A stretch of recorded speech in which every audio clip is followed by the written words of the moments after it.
Hello, this is Veronica with Once Upon a Homeschooler, and I'm here today to do a quick walkthrough of a week's worth of lessons from Shurley English Homeschool Level 1. Just somebody wanted to know what a week looks like and how it kind of works. So I'm choosing a lesson at random here. It will be lesson 21. And I have one of my children here with me. She's just going to be kind of walking through it with us. She's already done this level, but my other children haven't gotten this far in this book yet, so I thought it would be better to have somebody that knew most of it to do it with me. So right here at the top, I don't know if you can see this, but it says have your students turn to the jingle section in their book. And I showed you in another video that there will be a student workbook and a student booklet. I'm just going to take them away from her here because she had them all ready to go. There's a student workbook and there is a practice book, which is optional. The workbook comes with, the practice book does not. So she's going to turn in her workbook to page 2, and we're going to go through all of the jingles. Usually we just do the ones that she needs to review for the day, but today we're going to do all of them. So if I can just show you the jingles here. There are these jingles, these ones, and then there's a couple more on the back here. So we're going to go through them all really quickly for you. The teacher's book doesn't show them, so we're just going to say them for you. Jingle 1, the noun jingle. This little noun floating around names a person, place, or thing with a knick-knack, paddywhack. These are English rules. Isn't language fun and cool? Verb jingle. A verb shows action, there's no doubt. It tells what a subject does, like sing or shout. Action verbs are fun to do. Now it's time to name a few. So clap your hands and join our rhyme. Say these verbs in record time. Wiggle, jiggle, turn around. Raise your arms and stomp the ground. Shake your finger and wink your eye. Wave those action verbs goodbye. Sentence jingle. A sentence is complete when 5 simple rules it meets. As a subject, and a verb, it makes sense with every word. Add a capital letter, and an and mark. Now we're finished, and aren't we smart? Now our sentence has all its parts. Remember, subject, verb, complete, sense. Capital letter and an and mark too. That's what a sentence is all about. Adverb jingle. An adverb modifies a verb. An adverb asks how, when, where. To find an adverb, go, ask, get. Where do I go to a verb? What do I ask? How, when, where. What do I get? An adverb. That's what. Adjective jingle. An adjective modifies a noun. An adjective asks what kind, which one, how many.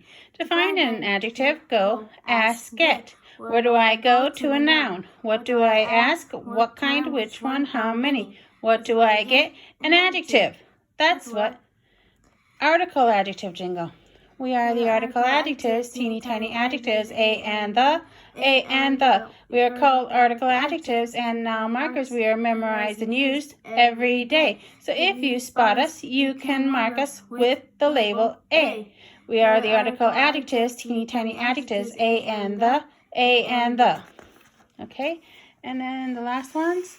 A preposition is a special group of words that connects a noun, or a pronoun to the rest of the sentence. And then the final one, the object of the preposition, which always stumbles us up a little bit because of all the dyslexia issues, but the object of the preposition jingle, dum-de-dum-dum. An O-P is an N-O-U-N or P-R-O after the P-R-E-P in an S-E-N-T-E-N-C-E, dum-de-dum-dum done. And that's it for all the jingles. They're pretty self-explanatory. You just repeat them. They are on the CD. So you can listen to them for the few times until you know them, and then we just go over the ones that they need to learn. Usually it's just a couple of them. Next, I'm going to have her turn to the synonym and antonym section in her book, which is right after the vocabulary section. So there's going to be a little section in the book that has synonyms and antonyms, and she's going to look on the page for where it says chapter 21. It's chapter 21, and it's going to have the exact same thing on her book as it does in my book. Chapter 21, and she's going to underline whether it's a synonym or an antonym and say it out loud. We're going to go over the words, make sure she knows what they mean. So number 1, sweet and sour. Antonyms, good. Below, beneath. Aid, help. Good. So now we're going to work on a skill, and today we're going to learn the difference between a complete sentence and a fragment. And so we just read this part out loud here really quickly. And then she's going to turn to page 21 in her reference section and look at reference number 22. So I'm going to turn the page in my book here. And she's going to turn to page 21. And she's looking for the page right now. Hold on. And at the top of my book here, I have a reference. It's reference 22. And in her book, she also has reference 20. Oh, where is it? Reference 22 right here. So she's going to be reading the exact same thing I do. And we'll go over the instructions. This will tell us, we're just going to read it together. Identifying complete sentence and sentence fragments. Write a S for a complete sentence and F for a sentence fragment on the line beside each group of words below. And so we're going to go through the sentences. We'll read them out loud and we'll talk about whether or not they are complete. That's where the sentence jingle comes in, where the sentence is complete, complete, complete. 5 simple rules it meets. So we're going to go through, we're going to talk about those, and we're going to read them. The answers are here in this for us, so that way she will know. Now we're going to turn to page 46 in the practice session of our book. And it's going to, again, be exactly what I have here on my screen, except for without the answers. Hers is going to look just like this. So it's the exact same thing without the answers. And we're just going to go through those. And we would just read the sentence out loud. And she would tell me whether, so sentence number 1, the cookies baked in the oven. Is that a sentence or a fragment? Sentence. Sentence, that's complete. Bells rang. Is that a complete sentence? Yeah. A brown camel. It's a fragment? That's a fragment because it doesn't tell us what the brown camel does. So we're just going to go through those really quickly, and that will be the end of lesson 1. That's it for that lesson. I'm going to do a few more lessons just so you can see what they are. The next lesson is going to have us start again with the jingle. Then she's going to turn to the vocabulary section in her book, which is way in the beginning on page 6, I believe. I believe it's on page 6. Let me just have her find it here quick. And again, her vocabulary, she's going to look for chapter 21, vocabulary number 1. And her vocabulary book is going to be just like this. Let's see, she's got to find chapter 21. So hers is going to look just like mine. It's going to have the 2 words, orange and socks. And I'm going to have her give me a definition of each word. So what does orange mean? Orange means fruit. A type of fruit or a color. Okay, and socks? Means like something you put on your feet. Okay, to keep them warm. And then we're going to we have 3 sentences that we need to label for today. So we're going to have her turn to her practice booklet, which is the optional book. And the practice booklet will have all of these sentences already written out for her. So otherwise you can do them on a dry erase board or whatever if you want to. But this is going to have them all written out for her. So she's going to turn to chapter 21. She's going to turn to chapter 21, practice sentences for lesson 2. And so we're just going to go through those sentences really quick so I can show you how they work.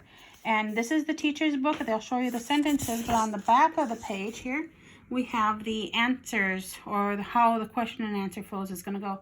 And when we do it right now, it's not going to make a lot of sense, but you will build up to it during the lesson, so it'll make more and more sense. And on the CD, they do have the question and answer flows for you, so you know how they work. But let's just do the first sentence. Are you ready?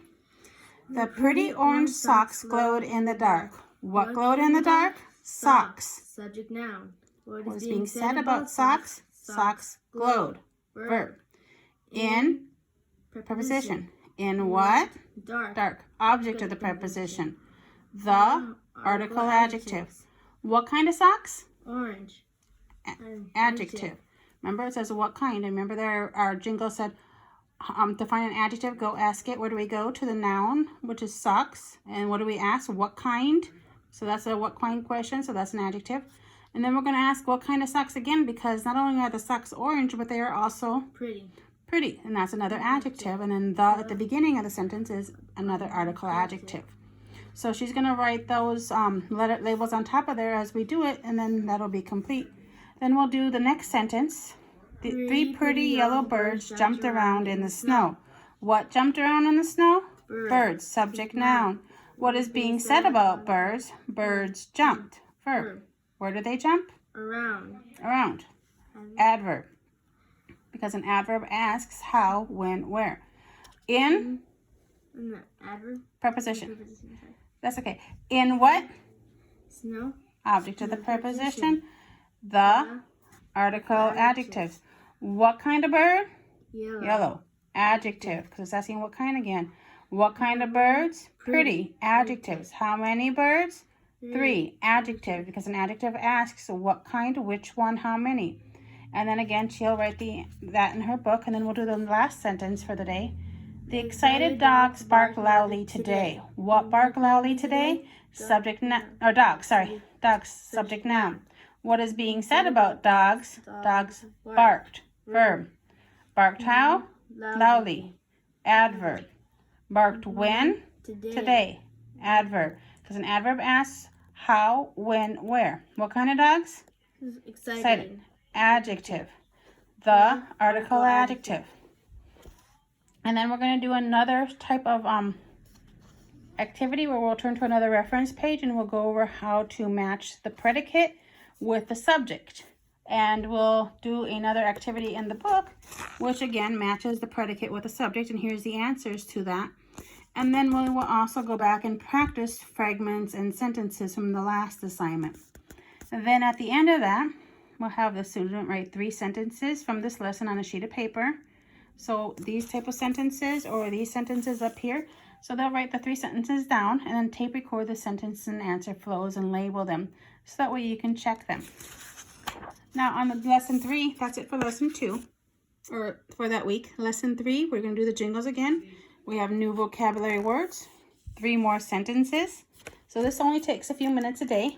And then today, our new teaching is going to be how to write a practice sentence, and then we're going to improve it. So we're going to write down these labels. Article, adjective, adjective, subject, noun, verb, adverb, preposition, article, adjective, object of the preposition. And then we're going to turn to reference 18. And reference 18, let's see, do I have it here? No, I don't have it because we would have covered it in an earlier lesson. So can you turn to reference 18? And I think we spend more time flipping pages between the different references and things like that than anything else because it really doesn't take us long. Reference 18 here is going to give us, reference 18 is going to give us some different animals, fruit, and numbers that we can use in our sentences. So it says here, I want you to turn to reference 18 and look at the reference, and you can use these vocabulary words to help you write practice and improve sentences if you need to. So a practice sentence will be where she writes a sentence using one of each, and then an improved sentence is where she tries to find a synonym or an antonym for each of those words to make it more interesting. And so that's pretty much it for that part. And then on the back, we're going to have another practice page where it's going to be on page 47 and 48. It tells you right there exactly where it's going to be. And we're going to do just the practice section here where they match the subject with the predicate. And then another one where they do these complete sentence or fragments. And that's the end of the 3rd lesson. The 4th lesson is a little bit different. We're going to start the same with the jingle and the vocabulary and the grammar sentences with the question and answer flows for those. But then at the end, we're going to have a writing assignment. And the writing assignment is going to be my favorite foods. And they want us to write 2 different favorite foods and tell us something about them. And if you look at reference 20 on page 20, let me turn to the right page here. It'll tell us exactly how to go about it. So this is a 2-point expository paragraph example. And they gave you some examples. This is going to be my favorite colors. The one we're asked to do today is my favorite foods. So they need to think of 2 favorite foods instead of 2 favorite colors, and then do the topic sentence, the 2-point sentence, and then, the first point, second point. And then here at the end, there is a checklist of things that you want to look for in it. And there is also a sample paragraph so that way you can have them compare that to their paragraph. And that does take us a little longer per day just because it is a writing assignment. And then day 5 again is a little bit different because it's going to have the jingles, the vocabulary, and the grammar time. But then, and here's the grammar time. And then at the end, instead of a writing assignment, we're going to have the test. So in their booklet, this one is on page 74. They're going to have a test page that's going to look like this, but with all the answers filled in.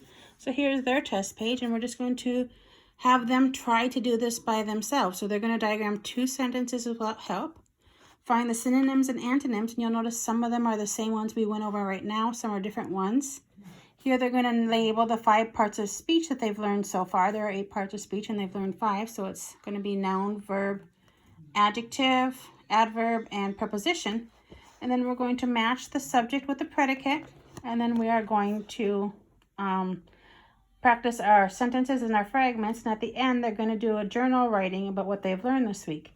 And so each week is a little bit different. There's always one new thing to add each day. But it's pretty easy. Once in a while, there are activities in the back. Like here's a word search problem and things like that. But that's pretty easy, self-explanatory. And once you get into it, it really doesn't take very long per day. So I hope that answered some of your questions. And if not, let me know. Thank you and have a blessed day.